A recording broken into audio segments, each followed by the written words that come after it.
Assalamualaikum warahmatullahi wabarakatuh. Selamat datang pada video pembelajaran kami. Halo semuanya, kami dari kelompok 2 pada mata kuliah media pembelajaran Prodi Pendidikan Teknologi Informasi, Fakultas Keguruan dan Ilmu Pendidikan Universitas Lampung, yang beranggotakan Fikri Ibnu Fauzan, Safira Aurel Zahra, dan Dewi Nurul Istiqomah, dengan dosen pengampu Bapak Daniel Rinaldi STMeng. Sebelum kita mulai kegiatan pembelajaran, marilah kita berdoa menurut agama dan kepercayaan masing-masing. Berdoa dimulai. Selesai.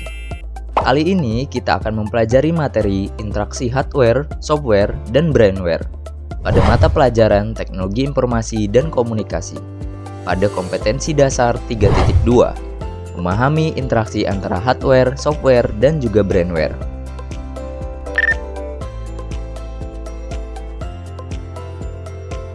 Adapun indikator pencapaian kompetensi ada 3, yaitu menjelaskan hardware, software, dan brainware, menganalisis berbagai perangkat keras dan perangkat lunak komputer beserta fungsinya, menyimpulkan interaksi antara perangkat keras, perangkat lunak, dan pengguna. Apakah kalian tahu apa saja komponen utama komputer dan fungsi pada setiap komponennya? Yuk kita bahas bersama-sama dan tetap semangat untuk mengikuti kegiatan pembelajaran pada hari ini. Materi yang pertama adalah menjelaskan 3 komponen sistem komputer, yaitu hardware, software, dan juga brainware. 3 komponen tersebut merupakan komponen utama dalam komputer dan sistem komputasi yang bekerja bersama untuk menjalankan berbagai tugas dan aplikasi. Hardware atau perangkat keras merupakan peralatan fisik dari sebuah komputer yang dapat disentuh dan dipindahkan. Perangkat keras terdiri dari 4 bagian, yakni perangkat input, perangkat output, perangkat processing dan pemrosesan, dan perangkat storage atau penyimpanan. Contoh-contoh hardware yaitu CPU, RAM, hard disk, SSD, motherboard, monitor, keyboard, mouse, dan perangkat lain. Hardware memiliki peran menyediakan sumber daya fisik yang diperlukan untuk menjalankan perangkat komputasi. CPU mengolah data dan instruksi, RAM menyimpan data. Software adalah kumpulan program dan instruksi yang digunakan untuk mengendalikan hardware. Ini mencakup sistem operasi dan aplikasi yang memungkinkan pengguna untuk melakukan berbagai tugas. Jenis-jenis software. Yang pertama, sistem operasi mengelola sumber daya komputer, memberikan antarmuka pengguna, dan menjalankan aplikasi. Contoh sistem operasi itu seperti Windows, macOS, dan juga Linux. Aplikasi program yang digunakan untuk pengolahan kata, spreadsheet, perambahan web, dan juga aplikasi lainnya.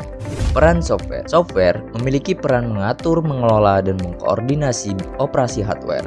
Pengertian brainware. Brainware adalah komponen manusia dalam sistem komputer. Ini merujuk pada pengguna, administrator, atau siapapun yang berinteraksi dengan komputer. Peran brainware. Brainware adalah elemen yang mengarahkan pengguna hardware dan software yang menentukan apa yang ingin dilakukan oleh komputer, seperti mengoperasikannya dan menggunakan aplikasi.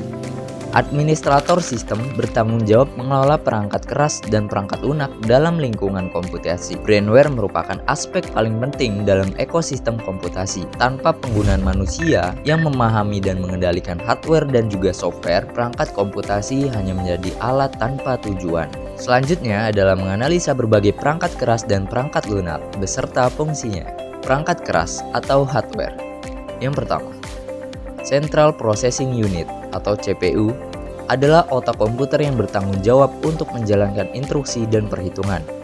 Ini adalah komponen terpenting dalam sebuah komputer. Yang kedua, Random Access Memory atau RAM. Fungsi RAM digunakan untuk menyimpan data dan program yang sedang berjalan. Sementara, semakin besar kapasitas RAM, semakin banyak data yang dapat diakses dan diproses oleh CPU dengan cepat. Yang ketiga, hard drive. Hard drive atau SSD adalah perangkat penyimpanan permanen yang digunakan untuk menyimpan data, program, dan juga file. Hard disk biasanya menggunakan piringan berputar, sementara SSD menggunakan teknologi semikonduktor yang membuatnya lebih cepat. Yang keempat, motherboard.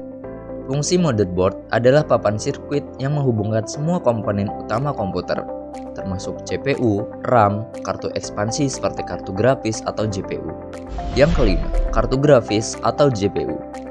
Fungsi kartu grafis digunakan untuk pemrosesan gambar dan grafis. Ini sangat penting untuk gaming, desain, dan aplikasi yang memerlukan rendering grafis yang intensif. Yang keenam, monitor. Fungsi monitor adalah perangkat output yang digunakan untuk menampilkan informasi visual dari komputer, seperti teks, gambar, dan video. Yang ketujuh, keyboard dan juga mouse. Fungsi keyboard dan mouse adalah perangkat input yang memungkinkan pengguna berinteraksi dengan komputer. Keyboard digunakan untuk memasukkan teks, sementara mouse digunakan untuk menggerakkan kursor dan mengeklik. Perangkat lunak atau software. Sistem operasi. Fungsi sistem operasi mengelola sumber daya komputer, memberikan antarmuka pengguna, dan menjalankan aplikasi. Contoh sistem operasi termasuk Windows, macOS, dan juga Linux. Word processor. Fungsi aplikasi pengolah kata seperti Microsoft Word digunakan untuk membuat, mengedit, dan memformat dokumen teks. Web browser. Fungsi permainan web seperti Google Chrome dan juga Mozilla Firefox digunakan untuk menjelajahi internet dan mengakses situs web. Graphic design software. Fungsi aplikasi seperti Adobe Photoshop, Adobe Illustrator digunakan untuk membuat dan mengedit gambar dan desain grafis. Materi selanjutnya adalah menyimpulkan interaksi antar perangkat keras, perangkat lunak, dan pengguna. Interaksi antara perangkat keras, perangkat lunak, dan pengguna adalah inti dari penggunaan komputer dan sistem komputasi. Hal ini merupakan kolaborasi yang rumit yang memungkinkan komputer untuk menjalankan tugas yang beragam, yang sesuai dengan kebutuhan pengguna. Interaksi keterkaitan. Yang pertama, interaksi antara ketiga komponen ini terjadi secara terus-menerus. Pengguna atau brainware menggunakan perangkat input yang juga merupakan perangkat keras untuk berinteraksi dengan perangkat lunak atau software melalui sistem operasi yang kemudian mengkoordinasikan perangkat keras untuk menjalankan perintah. Yang kedua, perangkat keras memberikan sumber daya yang diperlukan untuk perangkat lunak dan perangkat lunak mengelola penggunaan sumber daya tersebut. Yang ketiga, semua elemen ini harus berinteraksi secara efisien agar komputer dapat menjalankan tugas dengan baik dan sesuai keinginan pengguna. Kesimpulan dari materi ini adalah konteks komputasi.